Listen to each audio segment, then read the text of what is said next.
Do you know it's story time, story time, story time? Do you know it's story time in our classroom today? And the title of this story is, do you remember? Xochitl and the Flowers by Jorge Argueta and illustrations by Carl Angel. So friends, we're going to read a book that we have read 2 times before. Do you remember what the title was of this story? That's right, Xochitl and the Flowers. And in the story, what problem does Xochitl and her family face? And how is Xochitl and her family's problem solved? If you remember, let me know. And in this story, we have 2 vocabulary words. Our first vocabulary word is mariachi. Can you say that word with me? Mariachi. And mariachi is a group of musicians who play traditional Mexican folk music. Mariachi. And our second vocabulary word is authorities. Can you say that word with me? Authorities.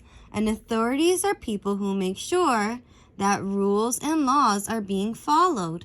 Authorities. Now friends, since we read this story 2 times before, I'm going to need your help telling me some parts of the story. So let's begin. Xochitl and the Flowers. Here in this neighborhood, far from El Salvador, everyone knows us as the Flower family because our last name is Flores. They call my mommy Doña Cervelia Flores. That's Mrs. Flowers. My papi, Don Abdulio Flores, Mr. Flowers. And me, Xochitl, the Flores flower girl. When we lived in El Salvador, my grandfather Ruben cheerfully told me that Xochitl means flower in the Nahuatl language. A long, long time ago, he told me, long before the Spaniards even dreamed of coming to our land, our ancestors, Nahuatl Indians, just like you, lived here. We named you Xochitl in their honor.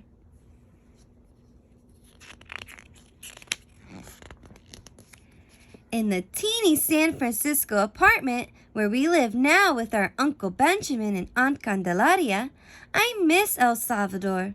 I miss the weekends when I sat in our garden with my mommy and papi, arranging bouquets of flowers. Over there, our flowers made everybody happy. When Fidel married Rosa, we decked out their house like a garden. When Grillito, the shoemaker's dog, died, we made him a big, beautiful bouquet. And for Lala Rosario's 15th birthday, her family asked us to make 15 nosegays for her 15 friends.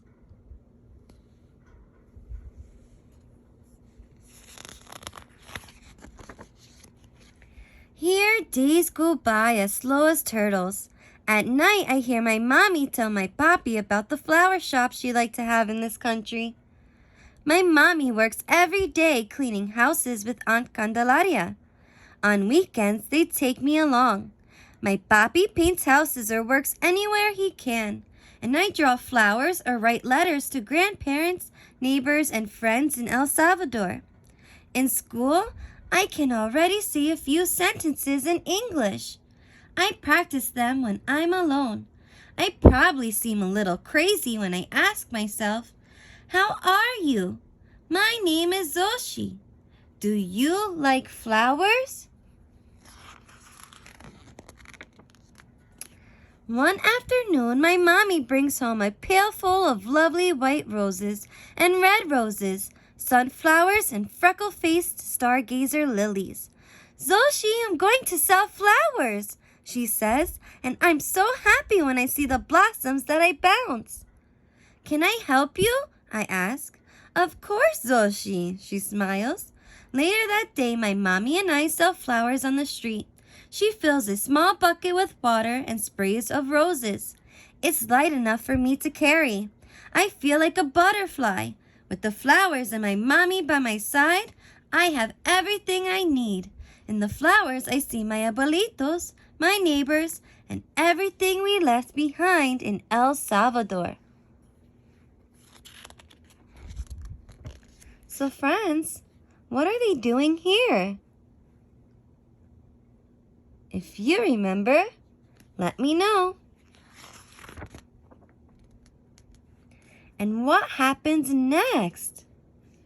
One Saturday morning, while the three of us arrange flower bouquets, my papi tells us, "I've got a big surprise for you." "Tell me what it is," I beg. "What is this huge surprise?" my mommy asks. My papi opens his eyes wide and announces, "Do you remember what papi's big surprise was?" If you do, let me know. Let's keep reading. No sooner said than done. The next Saturday, my papi borrows my Uncle Benjamin's blue truck, and the moving and cleaning begin. "What a garbage heap," my mommy says. "We make 3 trips to the dump.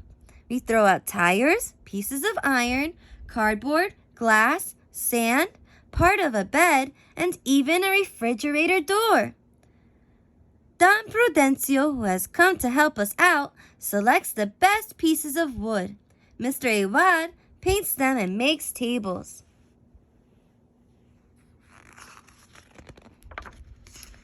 With the big and little stones that a neighbor gives us, we make paths.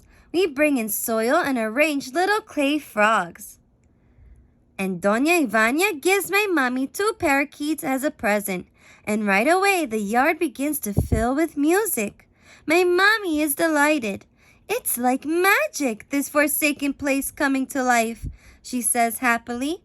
"Now it's clean and pretty and ready for flowers and plants to come live here."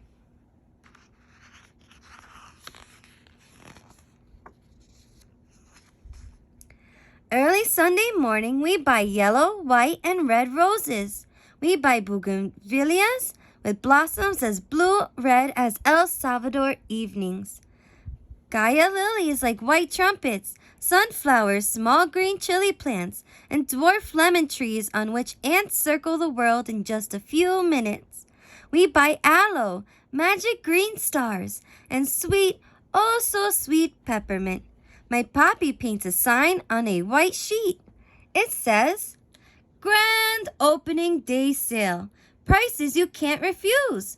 Come and get 'em. Xochitl flowers and plants." Finally, everything is ready. Don Prudencio has brought his musician friends. They sing country songs, Mommy's favorites. Balloons of different colors sway in the breeze among the flowers and plants. A plump and pretty neighbor makes a huge pot of sweet horchata drink for the customers who are about to arrive. Neighbors come in, new friends. Everything is going wonderfully when suddenly, in the midst of all the celebration, a man appears. Tall and bearded, his skin the color of ashes. Friends, do you remember what happens next? What is happening here? What does this man say? Do you remember? If you do, let me know. "This isn't fair," Don Prudencio says. "We won't allow this," my Aunt Candelaria adds. "We'll fight it," Mr. Awad shouts in the little bit of Spanish he knows. The neighbors make a circle, putting their heads together as they whisper. Suddenly, one man says, "Doña Candelaria should do the talking." "Yes, yes," the neighbors shout, and Doña Ivania adds, "And I'm going home to get something very special." My mommy, my papi, and I are so sad that we don't even notice when they all leave together.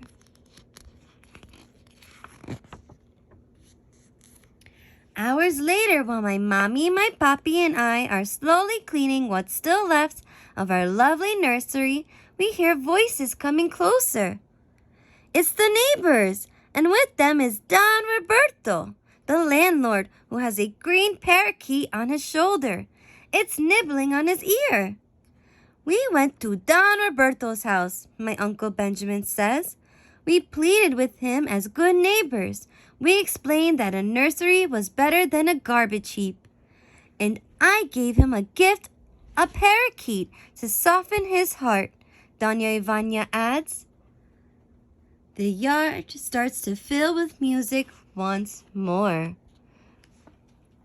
So friends, what's happening here? Does he still look mad? No, he looks happy now. Why is he happy? If you remember, let me know. From her apron, my mommy takes out a little red cloth bag. Here's a little bit of earth I brought from El Salvador, she tells me as she spreads it between the flowers and plants.